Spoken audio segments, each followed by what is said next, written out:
мыса Айтадор, называемого мосты Булу.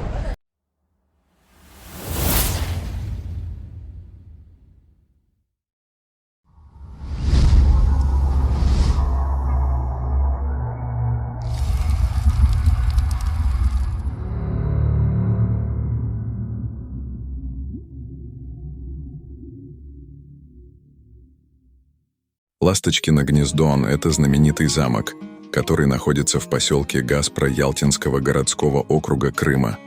Он расположен на скале Аврора, которая венчает мыс Айтадор. Высота скалы составляет 40 метров над уровнем моря. Этот замок – объект культурного наследия России федерального значения. Его башни и шпили устремлены в голубое небо. После революции в замке размещались склады, рестораны и читальные залы. Сейчас это комплекс, который включает в себя несколько ярусов смотровых площадок. Здесь также находится постоянная экспозиция, рассказывающая об истории замка. В 2015 году Ласточкино гнездо было признано объектом культурного наследия России федерального значения. Сегодня это одна из самых популярных достопримечательностей Крыма, которую ежегодно посещают тысячи туристов. Замок Ласточкино гнездо славится своей увлекательной историей, которая началась в 1877 году. В те времена Крым активно развивался и заселялся. На побережье начался настоящий дачный бум. Один из генералов обратил внимание на Аврорину скалу и решил построить на ней небольшую деревянную дачу. Дом получил романтичное название «Замок любви». После смерти генерала дачу приобрел Альберт Тобин, чиновник городской управы.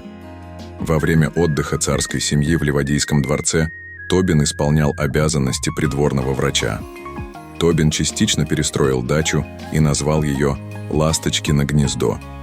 Это название сохранилось до наших дней. О том, как выглядела дача в то время, мы можем узнать из работ художника Льва Феликсовича Лагорио. Он по праву считается вторым после Айвазовского крымским художником, который отразил в своих произведениях незабываемую красоту волшебного края, вдохновленную местными легендами.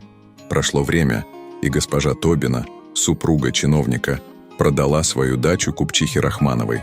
Рахманова была образованной и богатой дамой. Она с большим энтузиазмом принялась за перестройку нового имения. Деревянное здание было снесено, а на его месте возвели каменное. Однако энтузиазм Рахмановой оказался недолгим. В 1911 году владельцем имения стал немец барон Штенгель, крупный нефтепромышленник. Он очень любил отдыхать в Крыму.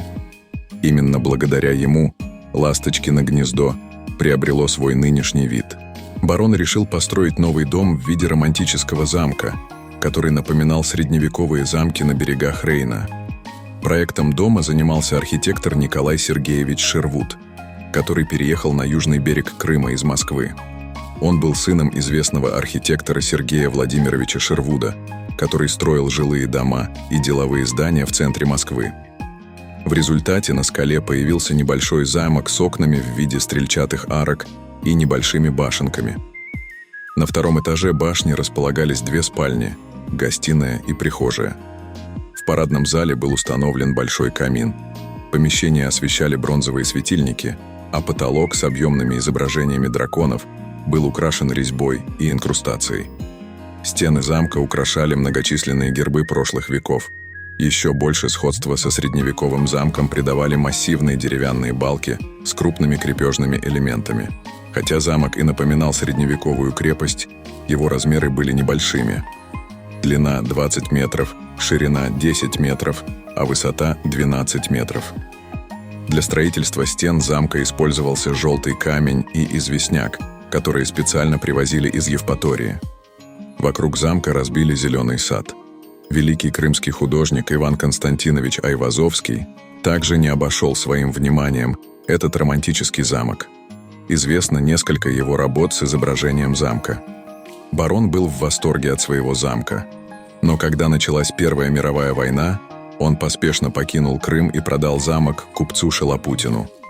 Купец достроил у замка открытую террасу, на которой открыл ресторан.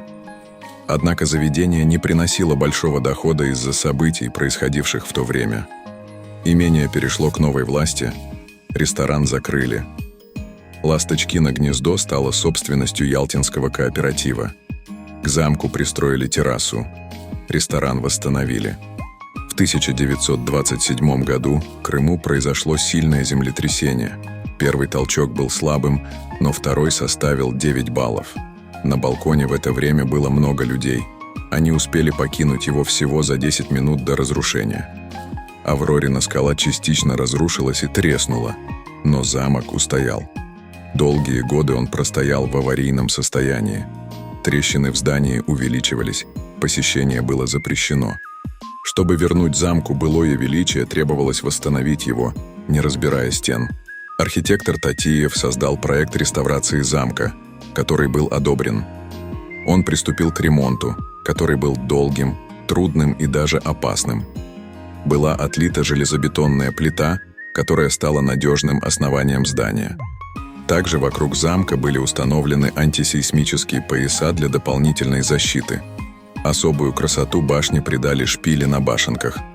Благодаря проведенным работам «Ласточкино гнездо» теперь является одним из самых популярных культурных памятников Крыма. Если вам был полезен этот материал, пожалуйста, поставьте лайк, напишите комментарий, подпишитесь на канал, чтобы не пропустить новые публикации.